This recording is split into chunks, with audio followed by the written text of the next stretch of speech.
والصلاة والسلام على رسول الله علماء حرتا دمان. السلام عليكم ورحمة الله وبركاته. بعد السلام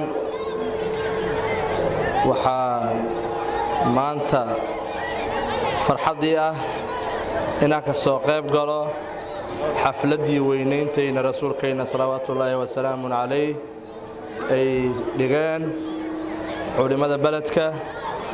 anigoo ka wakiila maamulka waxaa diyaar u nahay oo garab taagannahay weynaynteena rasuulkeena salawaatullaahi wa salaamun calayh.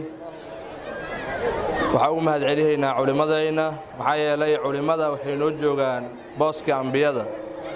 alculamaa'u warasatul ambiyaa, iyagaa waajibka noo saaran yahay, annagana gadaashoodaan nahay.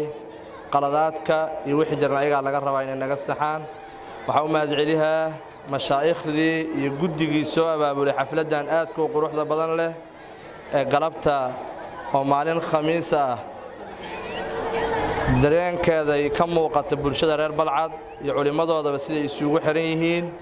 annagoo maamulkiina waxaa garab taagannahay isku xirkaas iyo wadajirkaas ay wada jiraan culimada iyo xirtooda iyo bulshada deegaanka.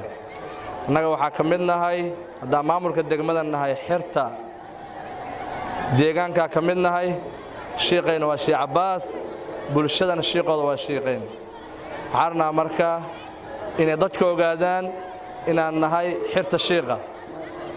waxaa uu qayb galaynaa xafladdan niyad furnaan, qalbi sami, niyad wanaag, inaan aaminsannahay inay xaq tahay. waxaan rabaa marka inaan idhaahdo sanadkan sanadkiisa ilaahay nagu gaarsiiyo bashbash rasuulkayna salawaatullaahi wa salaamun calayh in la weyneeyo ee la xuso oo wax waajiba oo qof walba oo muslim ay waajib ku tahay, annagana waajib ay nagu tahay. laakiin waxaan xarigga noo haayo culimada iyo xirta waxaan ku dabafeeshanaa iyaga. waxaa ugu soo qayb galnay inaan la qaadanno wakhtiga iyo ixtikaafka iyo niyad wanaagga ay u sameeyeen jaceylka xabiibkayna salawaatullaahi wa salaamun calayh. waxaa garab taagannahay wixii waajiba ee rasuulkayna salawaatullaahi wa salaamun calayh jaceylkiisa lagu muujinayo diyaara u nahay inaan soo garab istaagno. waxaan leeyahay waxaa ilaahay subxaanahu wa tacaala ka baryaynaa inuu sanadkan sanadkiisa nagu gaarsiiyo wanaag iyo caafimaad iyo isjecel iyo xirto intaan ka badan insha Allah. assalaamu calaykum waraxmatullaahi wabarakaatuh.